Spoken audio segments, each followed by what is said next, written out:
Okay guys, I'm going to take you through a bit more of a complex tool today um, over here in PaintShop Pro 9.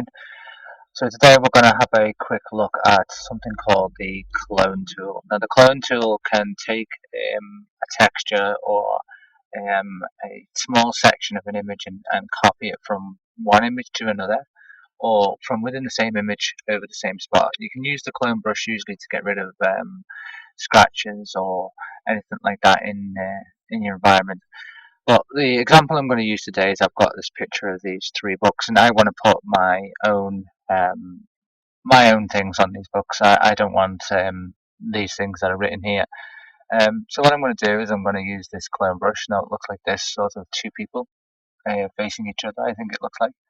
You're going to go ahead and left select that. Again, you've got the usual tools to adjust its size and its shape, its hardness, its step, density, thickness, and rotation. All great little tools to allow you um, to do different things with the same tool. I don't really need it that big at the moment. What you've got to do is you've got to say if I want to apply this texture over the top of these to get rid of the current text that's there. What I'm going to do is I'm going to duplicate the background. So now I've got a copy of the background, which is going to be a raster layer, which allows me to edit it. So I'm going to right click on this area here because it's this texture I want to copy over the top of that texture to make it go away. So I'm going to right click there and then I'm going to left click wherever I want to copy it over. So here we go. Slowly just scatter this in here. So as you can see, if you can see, there's a small X which appears in the area from which I'm copying from and to. Now, obviously, there's some texture issues, and we can't see that it's actually physically being edited, but there are ways to soften this out. But let's just, for now, get rid of the main of this text. So what I'm going to do is I'm going to drag above it, and then I'm going to bring it down here. As you can see, the side of the book is slightly darker to the other side of the book, so we don't want to make it look odd. So again, we'll pull from down the top here and get rid of this. And then we're obviously just going to continue along and get rid of them all.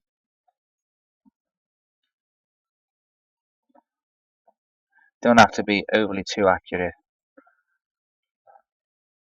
We just want to disturb most of that shape. So now, as you can see, scroll back and look away from that, it looks like the text has completely disappeared.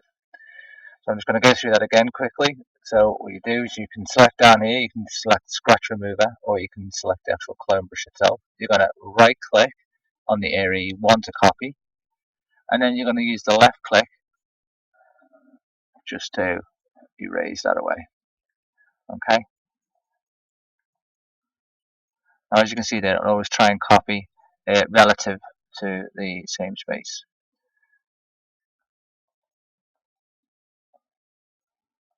I try and use as close to as I can to the texture around what I'm actually getting rid of. That way, especially if you're doing faces or things that have a lot of color changes in them, you're not going to notice the fact that you've actually edited the image all too much. You're always going to be able to tell if you scroll in or really look at these images, but this is just an effect to put your own sort of text on the top. So again, quickly just use this on the last one here. Let's get rid of all this here. I'll grab that little highlight in there and pull down some of the image I didn't want. So just get rid of that there. And as you can see there, I've disturbed that black. So if I grab that from underneath now, from here, and then paint it upwards. See the way I'm getting rid of that, yeah? There you go. And then it just looks like normal again now. So as you see, I've just got rid of the text off these three books. Now I can go ahead and add my own text to these, which I'm going to do in another video. Okay.